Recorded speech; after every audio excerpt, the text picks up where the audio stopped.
Bonjour. Si vous traversez une saison sombre où il y a des zones d'ombre dans votre vie en ce moment, restez là. Je vais vous partager dans un instant un témoignage de lumière.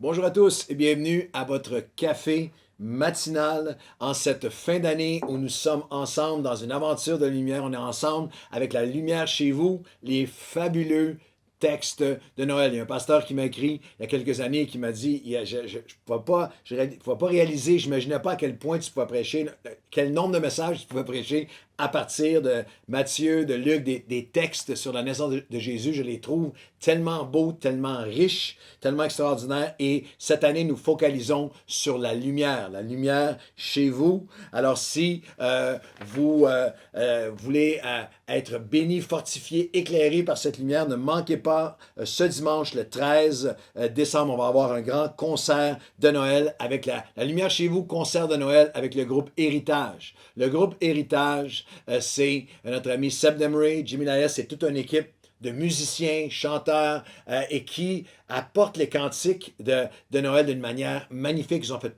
à chaque année, plusieurs tournées à travers l'Europe, à travers le Québec. Et là, ils sont avec nous en concert ce dimanche à Nouvelle-Vie. Alors, ne manquez pas la lumière chez vous ce dimanche matin à Nouvelle-Vie. Concert avec le groupe Héritage. Et si vous cherchez un cadeau de Noël à offrir à quelqu'un, ou pour vous-même, ou pour quelqu'un, on a besoin de bonne lecture en cette fin d'année, début de nouvelle année. Je vous propose un des 3 derniers livres que j'ai écrits.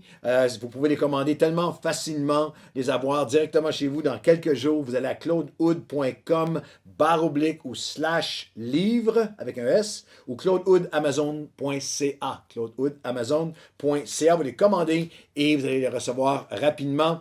Augmente notre foi, cette sphère de développement de notre foi pour le chrétien moderne. Moi et ma maison, c'est un dévotionnel familial. Toutes les différentes dynamiques familiales, 52 pensées pour la famille moderne, quelques pages par semaine avec des exercices, des devoirs, des prières particulières pour chaque semaine de la prochaine année pour vous et potentiel, découvrir et développer votre plein potentiel à partir de l'épître de Paul aux Philippiens. Celui qui a commencé une bonne œuvre en nous, il est là, il est apte, il est capable, il est suffisant pour accomplir cette œuvre. Alors, si vous voulez commander un de ces livres pour Noël, pour vous-même, ou l'offrir en cadeau à quelqu'un, je prie que ça soit une bénédiction. Aujourd'hui, nous continuons à regarder comment la lumière de Noël, la lumière de Noël qui est Christ, vient illuminer nos jours, vient briller dans nos jours les plus sombres.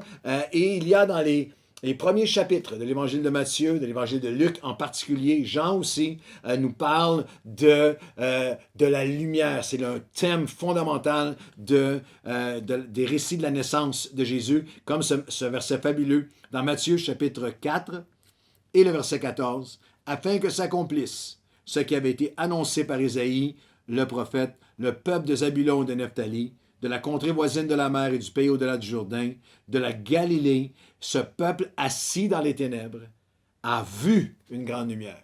C'est Christ qui vient. Et sur eux qui étaient assis dans la région et l'ombre de la mort, la lumière s'est levée. Et ça, c'est une prophétie qui a été accomplie en Jésus et qui a produit au fil des millénaires des millions et des millions de témoignages d'individus qui disent voici comment la lumière m'a transformé. C'est pour ça que j'ai appelé ce café matinal ce matin un témoignage de lumière. Et à travers toute la Bible, vous avez des hommes et des femmes qui ont marché avec Dieu et qui ont traversé des saisons de ténèbres et la lumière est venue briller, s'est levée. Et on a commencé à regarder lors du dernier café matinal à David, l'homme selon le cœur de Dieu, dans 2 Samuel, chapitre 22, qui est dans une saison de désarroi. Une saison, dans mes jours les plus sombres, de déception et de désarroi, la lumière de Dieu vient me donner courage. Vient m'éclairer, vient me donner courage. Et David est dans une saison où il a été déçu par celui en qui il avait confiance. Et en fait, celui à qui il s'était donné et abandonné avec confiance et de tout son cœur se retourne contre lui. Et c'est une saison où Saül le pourchasse, où David est isolé, où il se retrouve. Ces mots le décrivent tellement une réalité qu'on connaît tous, qu'on a tous vécu à un moment ou à un autre, sont très vivides en 2 Samuel chapitre 22 et le verset 29. Oui, tu es ma lumière, ô Éternel, mais maintenant éclaire mes ténèbres. Je sais que Jésus est la présence de Noël. Je sais qu'il est la lumière quelque part, mais moi, en ce moment, j'ai besoin d'être encouragé. J'ai besoin d'être éclairé dans ces ténèbres que je traverse. Et David nous donne son témoignage. 2 Samuel 22, il nous dit de manière très concrète comment la lumière de Dieu est venue l'encourager dans sa saison de déception et de désarroi. On a vu ensemble que dans 2 Samuel chapitre 22, on a vu ensemble que sa lumière vient nous donner courage parce qu'il illumine ce que personne ne voit. Si vous l'avez manqué, allez chercher le dernier café matinal, vous allez être encouragé. La deuxième pensée que David nous dit, c'est que dans mes jours de ténèbres, la lumière m'insuffle des forces surnaturelles. Il y a quelque chose de surnaturel qui prend place. David dit, je sais que tu es ma lumière, mais moi, Éternel, j'ai besoin que tu m'éclaires maintenant. Et là, il déclare au verset 30, toujours dans 2 Samuel 22, regardez les portions de son témoignage. 2 Samuel 22, son témoignage de lumière. Mais avec toi, je me précipite sur une troupe en armes. Avec mon Dieu, je franchis une muraille. Au verset 40, littéralement, tu me ceins, tu vas me revêtir, tu vas me fortifier, tu me ceins de force pour le combat et tu fais plier devant moi mes adversaires. La lumière de la connaissance de Christ vient nous donner des forces qui sont surnaturelles. Il y a une communication de force surnaturelle dans notre relation avec Christ. C'est ce qui fait que cette lumière dissipe des ténèbres. C'est pas que la situation est immédiatement changée, mais il y a une intériorité qui est changée. Il y a une lumière qui vient illuminer. Et moi, c'est quelque chose que j'ai vécu, que tellement d'entre vous avez vécu aussi, mais qu'on a besoin de se rappeler.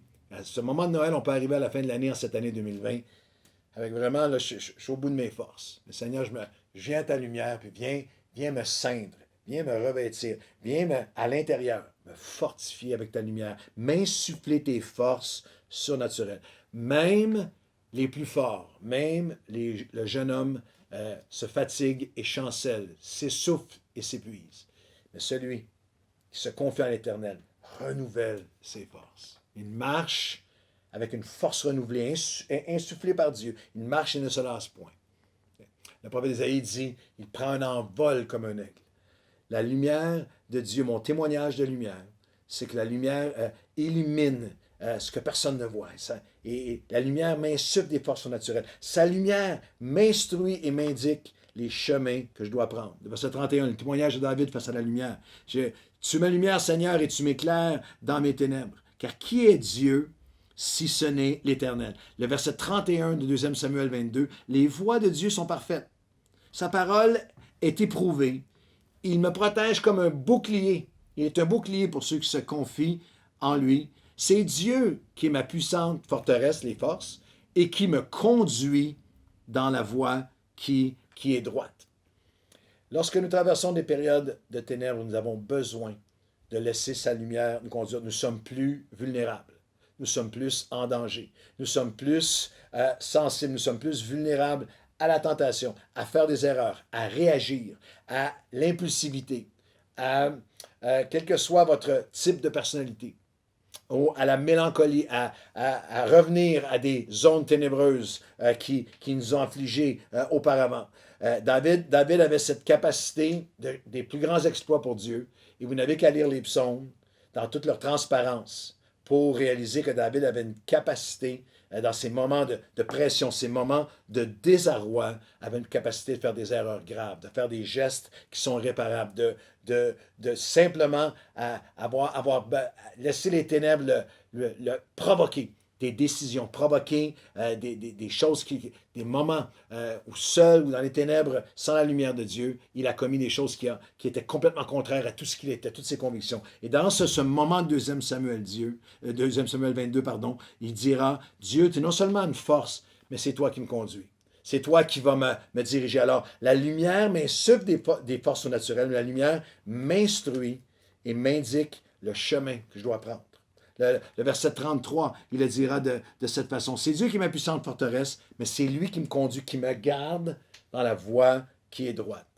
À ce Noël 2020, ne laissez pas les ténèbres ambiantes vous faire dévier dans des décisions, dans des moments, dans des tentations, dans des actions, des pensées, dans des gestes qui viendraient ruiner le témoignage que vous avez avec Dieu. Laissez la lumière vous instruire, vous indiquer son chemin. Sa lumière m'instruit, sa lumière m'insuffle des forces surnaturelles. Voici son témoignage de lumière dans 2 Samuel 22. Sa lumière m'inspire à grandir dans la confiance de l'avenir qu'il m'a préparé. Ça va être la dernière pensée aujourd'hui. Au verset 35, il dit, « Oui, il exerce mes mains au combat, et tu me donnes le bouclier de ton salut, et je deviens grand par ta bonté. » Wow. Littéralement, dans l'hébreu, il y a un mouvement. Je m'agrandis. Il y a un autre endroit dans les psaumes, psaume 119, il dira, tu élargis. Tu élargis mon chemin. Tu élargis, tout de suite après le verset 37, tu élargis le chemin sous mes pas et mes pieds ne chancellent point. Il y a une dynamique extraordinaire. Que lorsque je traverse les ténèbres, si je laisse la lumière de Dieu venir m'éclairer, que je peux être, c'est très paradoxal, je peux être dans ma pire saison de lumière et Dieu m'aide à réaliser, à voir, à comprendre qu'à travers cette lumière, il est en train de préparer, de me développer. David, à ce moment-ci de sa vie, n'était pas le roi il était dans un moment de vulnérabilité, un moment où les promesses semblent loin, un moment où la prophétie, où les paroles que Samuel avait prononcées sur lui semblaient tellement loin. Mais il dit, Seigneur, lorsque je laisse ta lumière m'illuminer, tu élargis le chemin. Ce n'est pas dans l'arrogance, ce n'est pas d'être grand dans un niveau, d'être grand aux yeux des hommes, mais non seulement tu exerces mes mains au combat par ta lumière, mais je deviens grand par ta bonté. Tout à coup, dans la saison de ténèbres où tu peux en venir à croire et penser que toutes les promesses de Dieu ne s'accompliront plus, tu ne vois plus ce qu'il y a de l'autre côté, la lumière de Dieu tu m'élargis, Seigneur. Tu es en train de me conduire vers ta bonté. Dans mes pires saisons de ténèbres, j'ai eu besoin et j'ai encore besoin. Et en cette année 2020, on arrive à la fin de l'année et nous avons besoin de laisser Dieu nous éclairer, être un chemin sur mes pas et mes pieds ne chancelleront pas parce que sans arrogance, je sais que tu prépares quelque chose de grand pour moi par ta bonté. On va prier ensemble.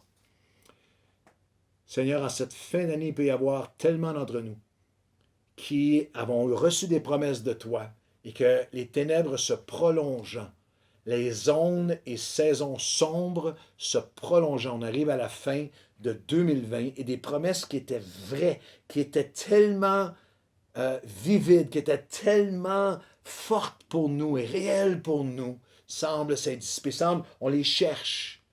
Et dans ce moment de ténèbres, que ta lumière vienne briller pour dire à chacun de tes fils et de tes filles que la lumière vienne rappeler que par ta bonté, tu prépares de grandes choses pour nous. Par ta bonté, dans ce chemin, dans cette vallée, Seigneur, tu viens éclairer et nous rappeler.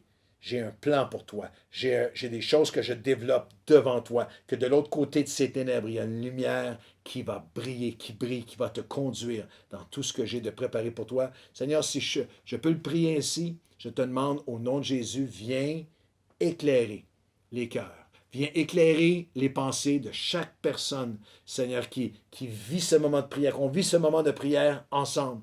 Et je te prie que toute ténèbre de désespoir, de mensonge, d'incrédulité, d'abandon, de tentation, d'abandonner les promesses et les destinées de Dieu soient dissipées. Que ta lumière nous insuffle des forces nouvelles, que ta lumière nous instruise et nous garde dans un chemin qui est droit. Et que ta lumière nous rappelle que par ta bonté, tu prépares de grandes choses pour nous. Au nom de Jésus. Amen et Amen. Bonne journée à tous.